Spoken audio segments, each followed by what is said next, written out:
The Prime Minister, Jason Clare, he's Labor frontbencher, Shadow Minister for Housing and Homelessness. Jason Clare, thanks for your time. The PM to announce a national emergency during this visit. Do you welcome that step? Well, I'd ask, why has it taken so long? 21 people are dead, Kieran. Lismore was underwater 9 days ago. Brisbane was underwater 10 days ago. Parts of my electorate were underwater this time last week. So why has it taken until today for the Prime Minister to finally act? Why does this keep happening? There's a track record here with this Prime Minister that always takes too long to act. Look at the bushfires. It wasn't until we shamed him into action that he came back from Hawaii. Look at vaccines. It wasn't until Sydney and Melbourne were all locked down that he bought enough vaccines. It's the same with rapid antigen tests. He didn't buy enough of them until Woolies and Coles were running out of meat and fruit and veg. We've got the same example here again today in Lismore.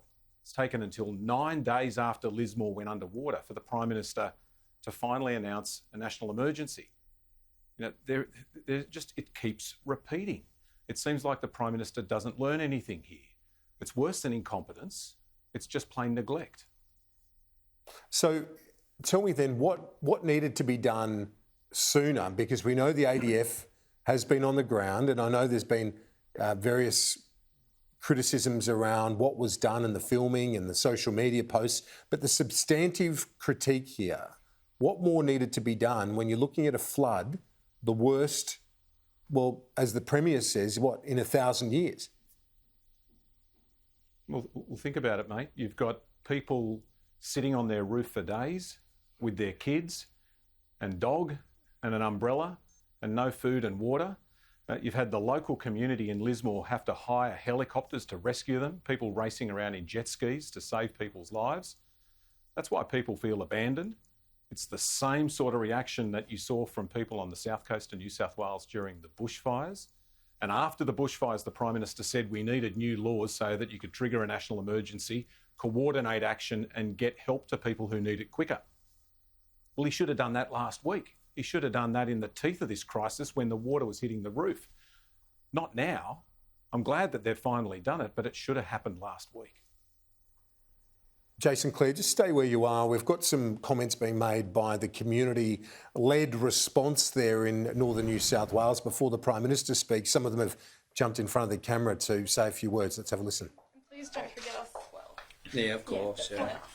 Cool. So the final thing I want to say is my understanding is that this is the first time that civilians have been welcomed into the EOC.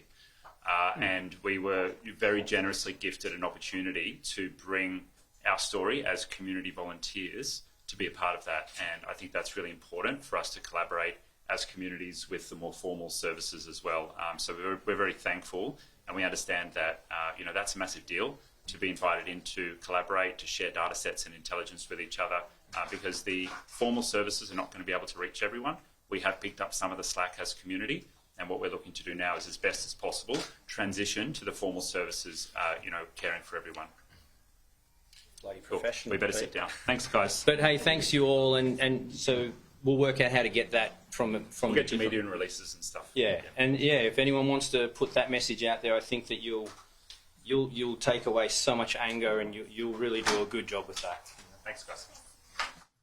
So there you go, some of the local-led response wanting to have their 2 cents heard today. And understandably, Jason Clare, if we go back to you for your thoughts once again, it has been an incredible local response to these floods. We're seeing the protests there, not just locals though, a lot of climate change anger too in the face of the flooding. How much does that need to be front and centre in your mind?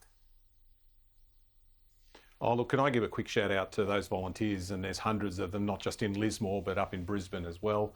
There's a lot more that are part of the Mud Army cleaning up afterwards. In my neck of the woods, Kieran, at the peak of the floods last week, we didn't just have the SES out there rescuing people out of cars.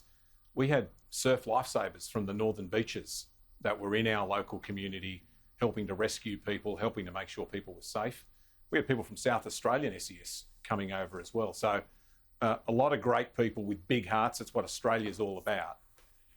My criticism here is that after the bushfires, we were told the big lesson here is the Commonwealth needs to be able to act quickly, to coordinate action and get help to people fast. And that didn't happen. Those volunteers were out there saving people's lives because the Prime Minister didn't act quick enough to trigger the national emergency declaration and get the people there that needed to be there on the ground as quick as they possibly could.